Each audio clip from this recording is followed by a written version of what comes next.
LB నగర్లో నిర్మిస్తున్న వాసవి ఆనంద నిలయానికి ఫేవర్ చేసి ఐఏఎస్ అధికారి క్విడ్ ప్రో కోకి పాల్పడ్డారా? నిషేధిత భూములను 22A నుంచి తొలగించడం వెనక పెద్ద కుంభకోణం జరిగిందా?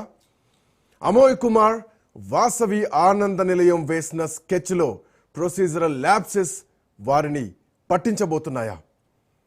1965లో సిరీస్కు కేటాయించినటువంటి భూముల నుంచి ఇప్పటి వరకు జరుగుతున్నటువంటి కొనుగోళ్లు అమ్మకాలన్నీ కూడా లొసుగుల మయంగానే ఉన్నాయా? సరూర్ నగర్ మండలంలోని సరూర్ నగర్ విలేజ్లోని 9/1లో ఉన్నటువంటి 9/1లో కేటాయించిన భూములు 9/4 ఎలా అయ్యాయి? ఎవరు ఈ భూముల సర్వే నెంబర్లను మార్చింది? బహదూర్గూడలో కేటాయించినటువంటి భూముల వెనక ఏం కథ జరిగింది? ఏ పెద్దలు ఉన్నారు? ప్రైవేట్ వ్యక్తికి చెందినటువంటి survey number 9/1/J survey number 9/1/J భూముల్లో వాసవి ఆనంద నిలయం కన్స్ట్రక్షన్ జరిగిందన్నటువంటి ఆరోపణలు ఎందుకు వస్తున్నాయి? మాజిద్ ఖాన్కు చెందినటువంటి 9/1/Jలోని 36 ఎకరాల 24 గుంటల భూమి కాకెత్తుకుపోయిందా? వాసవి ఆనంద నిలయం నిర్మిస్తున్న ప్రాంతం మొత్తం కూడా తమకు చెందిందేనని మాజిద్ ఖాన్ వారసుల ఆరోపణలపై అధికారులు వాసవి యాజమాన్యం చెబుతున్నదేంటి? సరూర్ నగర్, బహదూర్గూడ ఈ భూముల వెనక ఏం జరిగింది? సర్వే చేసిన అధికారులు నిజాలు ఏం తేల్చారు? బిల్డింగ్ పర్మిషన్ తీసుకున్న చోట కాకుండా మరొక చోట హై రైజ్ టవర్స్ నిర్మిస్తున్నారా? మరింత జరుగుతుంటే వాటిపైన జిహెచ్ఎంసి తదుపరి చర్యలు ఎట్లా ఉండబోతున్నాయి? సర్వే రిపోర్ట్ ఆధారంగా జిహెచ్ఎంసి తీసుకోబోయేటువంటి నిర్ణయం అక్రమార్కుల గుండెల్లో రైళ్లు పరిగెత్తేలా చేస్తాయా, లేదంటే చేతులు దులిపేసుకుంటారా? అక్రమ నిర్మాణాలపైన హైడ్రా ఎఫెక్ట్ ఉంటుందా? హైడ్రా కేవలం పేదోడి గుడిసెలో కూలగొడతారా? ఈ అక్రమ కట్టడాల జోలికి హైడ్రా వెళ్తుందా, వెళ్ళదా? ఇవన్నీ కూడా ఇప్పుడు ప్రశ్నలే కనిపిస్తున్నాయి. సరూర్ నగర్, బహదూర్గూడ శివార్లలో ఆనంద నిలయం పేరుతోటి హై రైజ్ టవర్ల నిర్మాణం జరుగుతోంది. మోరోవర్ వాసవి మెట్రో స్టేషన్ అని పేరొచ్చేంతటువంటి స్థాయిలో మెట్రోకి ఆనుకునే మెయిన్ రోడ్డు పైన నిర్మాణాలు జరుగుతున్నాయి. అధికారుల కళ్ళు మూసుకుపోతున్నాయా? నిషేధిత భూములు అని చెప్పేసి కూడా తెలుస్తోంది. ప్రభుత్వం నిషేధించినటువంటి భూములు, నిషేధిత జాబితాలో ఉన్నటువంటి భూములు రాత్రికి రాత్రి ఎలా క్లియరెన్స్ జరిగింది? సిరీస్, వాసవి కలిసి ప్రభుత్వాన్ని క్విడ్ ప్రోకో చేశారా? నిషేధిత భూములను 22A నుంచి తొలగించడం వెనక చాలా పెద్ద కథే ఉంది అన్నటువంటి వాదనలు కూడా వినిపిస్తున్నాయి. మా కరెస్పాండెంట్ సునీల్ కూడా జాయిన్ అవుతున్నారు ఇదే అంశంపైన మాట్లాడడానికి. Sunil, good afternoon. సునీల్, రంగారెడ్డి, మేడ్చల్, మల్కాజ్గిరి జిల్లాల మాజీ కలెక్టర్, ఐఏఎస్ అధికారి అమోయ్ కుమార్ హయాంలో జరిగినటువంటి ఆరోపణలపైన ఇప్పటికే ఈడీ కాన్సన్ట్రేట్ చేస్తుంది. ఈడీ విచారణ కూడా జరుపుతోంది. రికార్డుల్లో మార్పులు జరిగినాయి, సర్వే నెంబర్ల మార్పులు చేర్పులు జరిగినటువంటి ఆరోపణలు కూడా ఎదుర్కొంటున్నారు. మోరోవర్, ఇందాక నేను చెప్పినట్టు 22A అనేది నిషేధిత భూముల జాబితా. దాంట్లోంచి ప్రభుత్వ పర్మిషన్ లేకుండా ఒక కలెక్టర్ ఎలా క్లియరెన్స్ ఇచ్చారు? ఈ భూములకు రెక్కలు ఎలా వచ్చాయి? ప్రైవేటు భూముల్లోకి వాసవి ఎలా ఎంటర్ అయింది?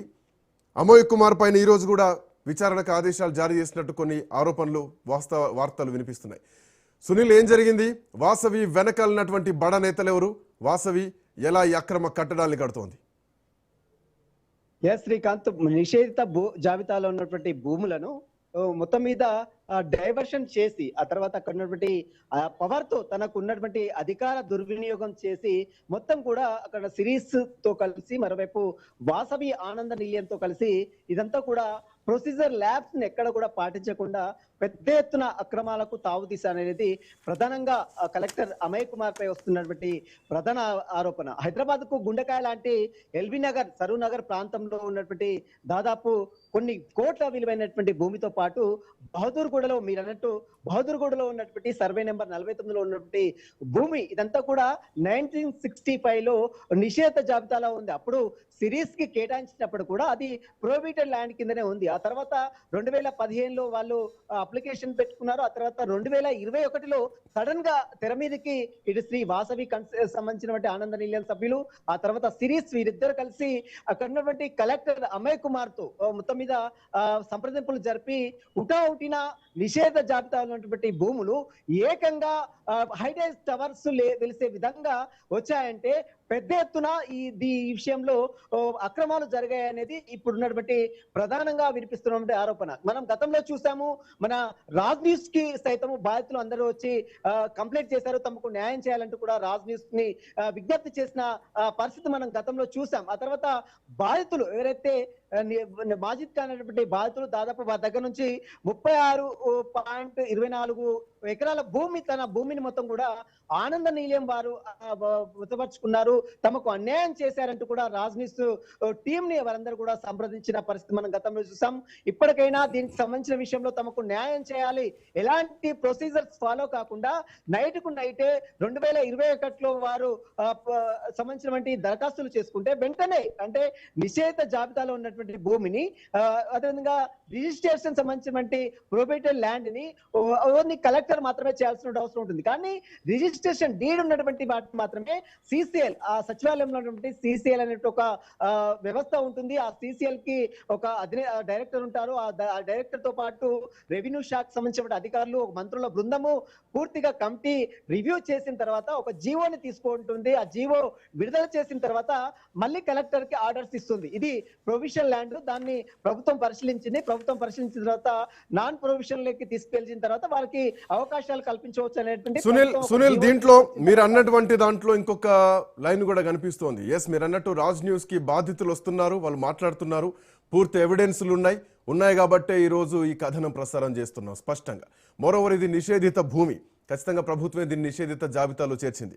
9/4, 49/13కి సంబంధించి ఈ నిషేధిత జాబితాలో ఉన్నటువంటి భూములను తొలగించాలంటూ సిరీస్తో పాటు వాసవి, ఇది ఇందాక మీరు చెప్పినట్టు వీళ్ళు కలెక్టర్కి అప్లికేషన్ చేసుకున్నారు.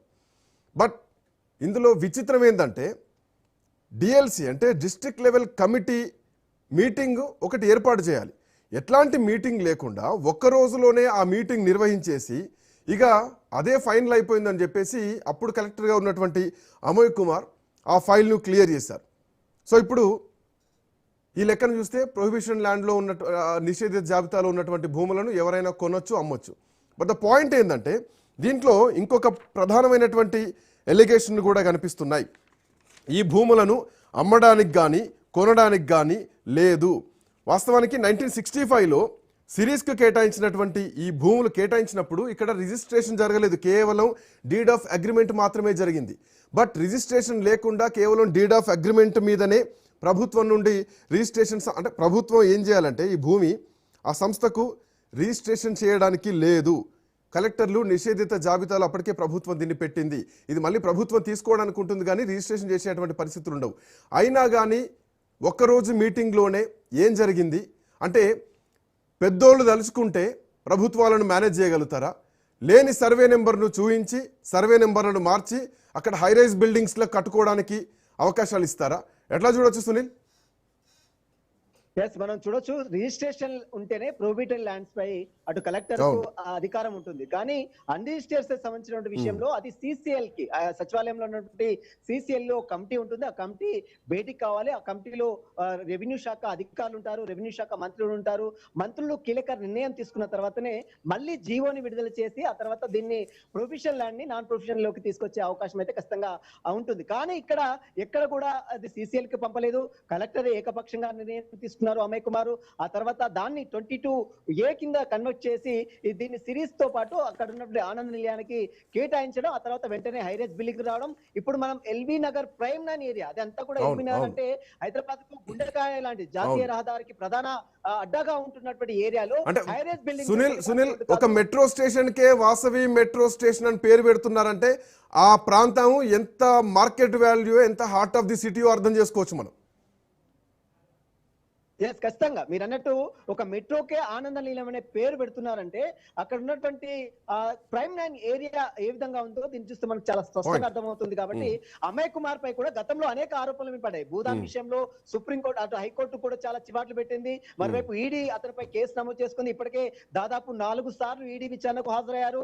ఈడీ విచారణ చేసి అతని స్టేట్మెంట్ కూడా నమోదు చేసుకుంది. ఇప్పుడు మళ్ళీ తెలంగాణ రాష్ట్ర ప్రభుత్వము రేవంత్ రెడ్డి సర్కారు అమయ్ కుమార్ ని కూడా విచారించారు. స్పెషల్ ఇన్వెస్టిగేషన్ టీమ్ ఇప్పుడైతే ఫోన్ ట్యాపింగ్ లో సిట్ అధికారులు అమయ్ కుమార్ ని కూడా విచారించాలి. ఎందుకంటే అమయ్ కుమార్ కూడా ఈ ఫోన్ ట్యాపింగ్ వల్ల చాలా మంది భూ బాధితులను బెదిరించి భూమిని లాక్కున్నారు. అక్రమార్కులకు నిషేధ జాబితా ఉన్నటువంటి భూమిని అప్పనంగా కట్టబెట్టారు. తన అధికారాన్ని దుర్వినియోగం చేశారనేది అమయ్ కుమార్ పై వస్తున్నటువంటి ప్రధాన అభియోగం. ఎందుకంటే నిషేధ జాబితా 1965 లో మీరు అన్నట్టు కేవలం సిరీస్ కు మాత్రమే సేల్ డీడ్ మాత్రమే చేసింది. ఎక్కడ కూడా రిజిస్ట్రేషన్ చేయలేదు, అగ్రిమెంట్ చేయలేదు. కేవలం సేల్ డీడ్ మాత్రమే అగ్రిమెంట్ చేసింది. కానీ ఇప్పుడు 2017లో 22 అనేటువంటి ఒక జీవోని తీసుకొచ్చి 1965 లో ఉన్నటువంటి జీవో నెంబర్ 1213 ని సవరించి మళ్ళీ దీన్ని ఏ రకంగా అప్పనంగా ప్రైవేట్ సంస్థలకు కట్టబెట్టారనేది ఇక్కడ వస్తున్నటువంటి ప్రధాన అభియోగం. ఇప్పటికే మనం దీంట్లో ఇంకొక పాయింట్ సునీల్, ఇక్కడ ప్రభుత్వానికి నష్టం చేశారు. రిజిస్ట్రేషన్ వాల్యూ, రిజిస్ట్రేషన్ కాస్ట్ కూడా తగ్గించాలి, మేము రోడ్డుకు వెనక సైడ్ ఉన్నాం, సో సెకండ్ లెవెల్లో ఉన్నాం అని చెప్పేసి వీళ్ళు రిజిస్ట్రేషన్ ఛార్జెస్ కూడా తగ్గించాలని చెప్పేసి వీళ్ళు జిహెచ్ఎంసీని కోరుకున్నారు.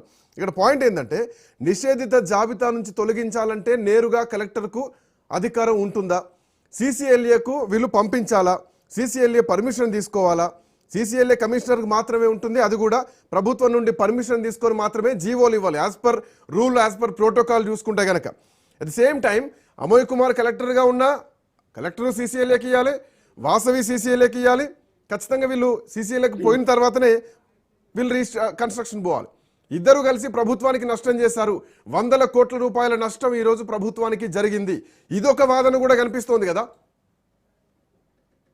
ఎస్ ఖచ్చితంగా శ్రీకాంత్, ఎందుకంటే రిజిస్ట్రేషన్ సంబంధించినటువంటి ప్రొసీజర్ ఉంటేనే ప్రొవిషన్ సంబంధించిన ల్యాండ్ సంబంధించిన విషయంలో కలెక్టర్ కి అధికారం ఉంటుంది. ఎక్కడైతే మీరు అన్నట్టు అగ్రిమెంట్ మాత్రమే జరిగింది, డీడ్ అగ్రిమెంట్ మాత్రమే జరిగింది కాబట్టి అది చేసే బాధ్యత కలెక్టర్ కు ఉండదు, పవర్స్ కూడా ఉండవు.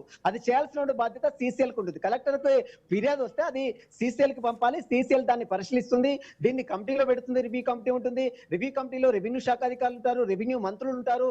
మంత్రులందరూ కూడా భేటీ అయిన తర్వాత ఒక జీవోని తీసుకొచ్చిన తర్వాత ఆ ప్రొవిజన్ ల్యాండ్ ని ఎట్లా దాన్ని కన్వర్ట్ చేయాలి అనే దానిపై కూడా ప్రభుత్వం ఒక నిర్ణయం తీసుకుంది. అప్పుడు మళ్ళీ నిర్ణయం తీసుకున్న తర్వాత సిసిఎల్ఎస్ నుంచి కలెక్టర్ కి వెళ్తుంది లెటరు, ఆ జీవో వెళ్తుంది. అప్పుడు జీవో సవరించిన తర్వాత ఆ కలెక్టర్ అప్పుడు నిర్ణయం తీసుకోవాలి. కానీ డైరెక్ట్ గా కలెక్టర్ నిర్ణయం తీసుకోవడానికి ఎక్కడ కూడా అతనికి అధికారం లేదు. కానీ ఇక్కడ మనం చూసాం, ఈ యొక్క అమయ్ కుమార్ అనే వ్యక్తి డైరెక్ట్ గా అతనే నిర్ణయం తీసుకోవడం, అతనే సిరీస్ తో పాటు మరోవైపు ఆనంద నిలయం ఇద్దరితో కుమ్మక్కై ఏ రకంగా నిషేధంలో ఉన్నటువంటి జాబితాలో ఉన్నటువంటి భూములను ఏ రకంగా ప్రైవేట్ వ్యక్తులకు కట్టబెట్టని ఇక్కడ వస్తున్న ప్రధాన అభియోగం. మనం చూడొచ్చు, సరూర్ నగర్ లో ఉన్నటువంటి సర్వే నెంబర్ 9/1 లో 9/4 కావచ్చు, 9/1, 9/J కావచ్చు. దీని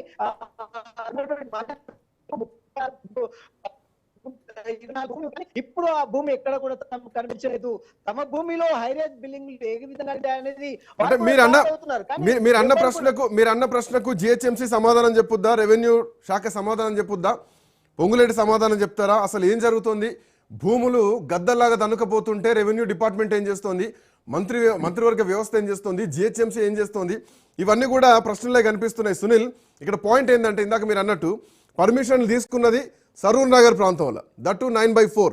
బహదూర్గూడలో సర్వే నెంబర్ 49/13B.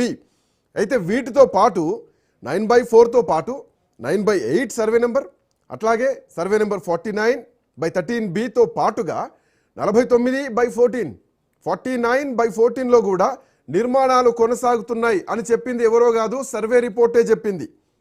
రైట్. ఇక దీంట్లో ఇంకొక ట్విస్ట్ ఏంటంటే 9/1/J భూమి అనేది చాలా కీలకం. ఈ పాయింట్ ప్రజలు చూస్తున్నటువంటి రాజ్ న్యూస్ ప్రేక్షకులు గుర్తుపెట్టుకోవాలా. 9/1/J కొంచెం సర్వే నెంబర్లు కన్ఫ్యూజ్ ఉన్నా కానీ కన్ఫ్యూజ్ అవ్వకండి. అవినీతి జరిగింది, అక్రమాలు జరిగినాయి. కలెక్టర్ అమయ్ కుమార్ ఆధ్వర్యంలో అవినీతి కుప్పలు తెప్పలుగా బయటకు వస్తోంది. ఇలాంటి బడా కన్స్ట్రక్షన్ బిల్డర్లు కలెక్టర్లను మేనేజ్ చేసి, ప్రభుత్వాలను మేనేజ్ చేసి ప్రైవేట్ ల్యాండ్ల మీద కన్నేసి వాటిపైన హైరైజ్ టవర్లు కట్టేశారు. హైరైజ్ టవర్లు కడుతున్నారు, వాటికి మెట్రోల పేర్లు కూడా పెడుతున్నారు. రాజ్ న్యూస్ వాస్తవానికి ఈ అంశం మీద అప్పీల్ కూడా చేసినాం.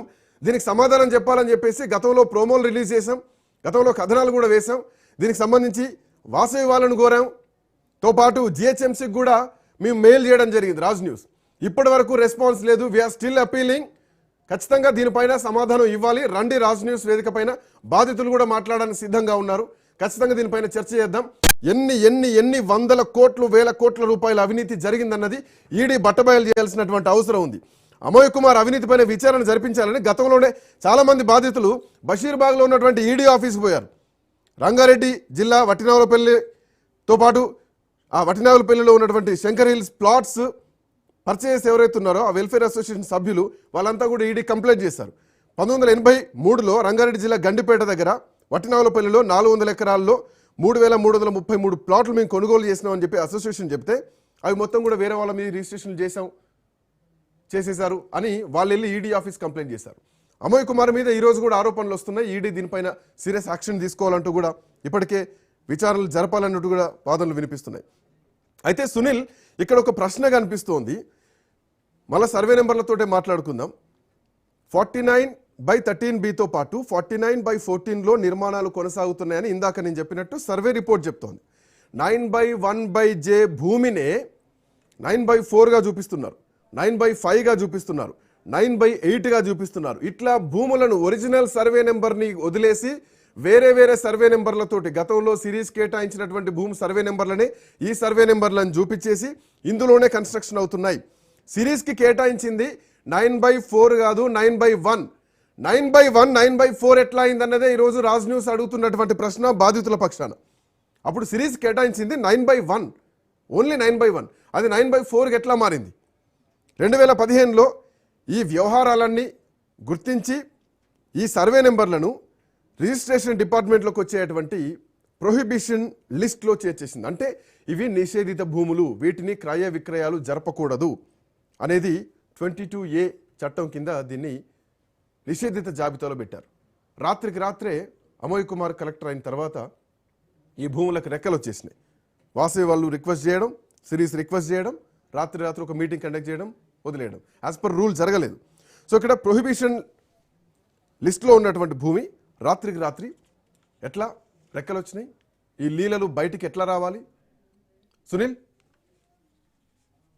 ఎస్, మీరు అన్నాడు ఖచ్చితంగా. అప్పుడు 1965లో జియో నెంబర్ 1213 ప్రకారము సిరీస్ కి సౌత్ ఇండియా ఇన్స్టిట్యూట్ కి అప్పుడు ఉన్నటువంటి ప్రభుత్వము భూమిని సరూనగర్ లో భూమిని కేటాయించింది. అది మనం చూడొచ్చు 9/1 మాత్రమే, 9/1 మాత్రమే కేటాయించింది. కానీ దాన్ని 9/4 గా మార్చారు. ఆ తర్వాత 9/8 గా మార్చి ఇప్పుడు అక్రమ నిర్మాణాలు చేపడుతున్నారు. దీంతో పాటు బహదూర్గూడలో 49/13 ఉండేది, కానీ ఇప్పుడు 49/14లో నిర్మాణాలు చేపడుతున్నారు. అసలు ఏ రకంగా ఒక సర్వే ఉంటే మరొక సర్వేని సృష్టించడం, ఆ సర్వేని అక్రమ నిర్మాణాలు చేపట్టడం, హైరేజ్ బిల్డింగ్లు ఏర్పాటు చేయడం, ఇదంతా కూడా అధికారం దుర్వినియోగం చేయడమే అనేది అమయ్ కుమార్ పై వస్తున్నటువంటి ప్రధాన అభియోగం. అయితే దీనిపై మరి ఇప్పటికే రాజ్ న్యూస్ అక్కడ అన్నటువంటి అధికారులతో సంప్రదించే ప్రయత్నం చేసింది, కానీ జిహెచ్ఎంసీకి వెళ్ళింది. జిహెచ్ఎంసీ అధికారులు దీనిపై ఎక్కడ కూడా స్పందించడం లేదు. ఇదంతా కూడా సర్వే చేస్తున్నాం, సర్వే రిపోర్టు వచ్చిన తర్వాత ప్రస్తుతం అది సర్వే పెండింగ్ లో ఉంది. పూర్తిగా సర్వే అంతా కంప్లీట్ అయింది. దాని ఆర్డర్ మాత్రము ఇంకా పెండింగ్ లో ఉంది. ఆర్డర్ రిజర్వ్ లో ఉందంటూ కూడా అధికారులు చెప్తున్నారు. దీంతో పాటు జిహెచ్ఎంసీ కమిషనర్ కర్ణన్ కూడా కలిసే ప్రయత్నం అటు రాజ్ న్యూస్ బృందం చేసింది, కానీ ఇప్పటివరకు కలెక్టర్ ఎక్కడ కూడా అపాయింట్మెంట్ ఇవ్వడం లేదు, ఫోన్ కు రిప్లై ఇవ్వడం లేదు, మనం పంపిన మెయిల్ కూడా రిప్లై ఇవ్వడం లేదు. అతను దీనిపై ఎంక్వైరీ జరుగుతుందని మాత్రం అక్కడ కింది స్థాయి ఉన్నటువంటి సిబ్బందులు చెప్తున్నారు. ఇదంతా కూడా ప్రభుత్వం పూర్తిగా సర్వే చేయించింది. సర్వే రిపోర్ట్ ఇంకా పెండింగ్ లో ఉంది. సర్వే రిపోర్ట్ వచ్చిన తర్వాత దీనిపై మరి యాక్షన్ తీసుకుంటారా లేదా అనేది మాత్రము ఇందులో సునీల్ వాస్తవానికి సిరీస్ అంటే కన్ఫ్యూజ్ అవ్వద్దు ప్రేక్షకులు కూడా. వాసవి లాగానే మళ్ళీ సిరీసా అని చెప్పి కన్ఫ్యూజ్ అవ్వద్దు. సౌత్ ఇండియా రీసెర్చ్ ఇన్స్టిట్యూట్ అంటే ఒక ఇన్స్టిట్యూషన్కి ప్రభుత్వం భూములను కేటాయిస్తుంది. అది 1965లో ఏర్పాటైంది Siris, South Indian research institute. So దశాబ్ద కాలం నుండి ఈ భూములను సిరీస్ కొనుగోలు చేస్తోంది. వాస్తవానికి పాయింట్ ఏంటంటే ఇది రిజిస్ట్రేషన్ కాలేదు, కేవలం సేల్ ఆఫ్ డీడ్ మాత్రమే అయింది. దీనిలో ఇంకో పాయింట్ ఏంటంటే వాస్తవానికి ప్రభుత్వాలు భూములు కేటాయిస్తే థర్డ్ పార్టీకి అమ్మడానికి ఆప్షన్ లేదు, అమ్మొద్దు. బట్ 1965లో 9/1 సరూర్ నగర్ విలేజ్లో, 49/13 బహదూర్గూడలో సిరీస్కి ప్రభుత్వం కేటాయించింది 37 ఎకరాలు. అయితే ఇక్కడే అసలైనటువంటి ట్విస్ట్ ఒక ఆన్సర్ రావాల్సినటువంటి అవసరం ఉంది. 9/1/Jలో సరూర్ నగర్కు చెందినటువంటి మాజిద్ ఖాన్కు 36 ఎకరాల 24 గుంటల భూమి ఉంది. ఈ భూమిలోనే సిరీస్ నిర్మాణాలు చేపస్తుంది.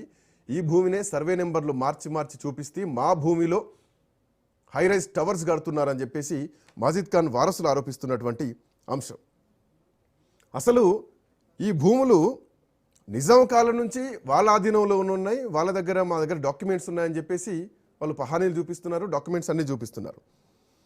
ఇంత భూమిలో నిర్మాణం జరుగుతుంటే మోరోవర్ వాసవికి నిర్మాణానికి జిహెచ్ఎంసీ పర్మిషన్ ఎట్లా ఇచ్చింది? మాజిద్ ఖాన్ వారసులు ఎంట్రీ ఇచ్చి వాళ్ళు కూడా జిహెచ్ఎంసీకి ఫిర్యాదు చేయడం జరిగింది. భూ ఆక్రమణల పైన ఆరోపణలు రాగానే పెద్ద స్థాయిలో అంటే ఏడీ స్థాయిలో సర్వేలు జరిగినాయి. ఆ సర్వే రిపోర్ట్లు కూడా ఉన్నాయి. ఆ సర్వేలో వాసవి కూడా పాల్గొన్నది అన్నది ఇంకొకటి తెలుసుకోవాల్సినటువంటి విషయం. వాసవికి చెందినటువంటి వాళ్ళు ఆ సర్వే రిపోర్ట్ ఇంకా అట్లానే ఉంది, డెసిషన్ పెండింగ్లో ఉంది. అది పెండింగ్లో ఉండగానే ఈ కన్స్ట్రక్షన్స్ ఇంకా నడుస్తూనే ఉన్నాయి, టవర్లు పెరుగుతూనే ఉన్నాయి. ఆ రిపోర్ట్ ఇంకా రిజర్వ్ ఉంది, రిజర్వ్ ఫర్ ఆర్డర్, అది ఏమైనా రావచ్చు ఆర్డర్.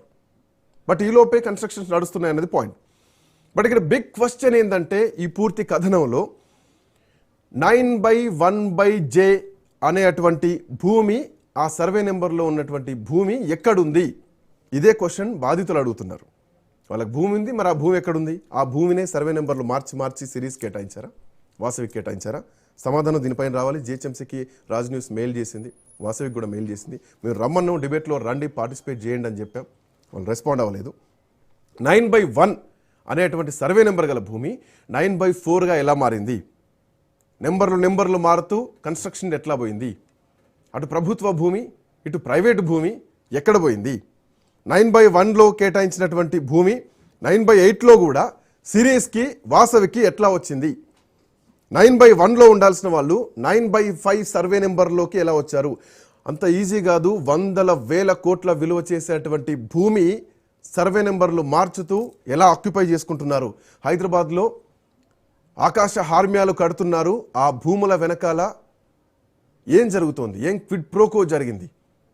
ఈడీ దీనిపైన ఖచ్చితంగా విచారణ చేయాల్సినటువంటి అవసరం ఉంది. 9/1/J అనే భూమి ఎక్కడుంది? దొరకబట్టండి జిహెచ్ఎంసీ, రెవెన్యూ శాఖ. ఆ భూమి ఎక్కడుంది? ఆ బాధితులకు సమాధానం చెప్పండి.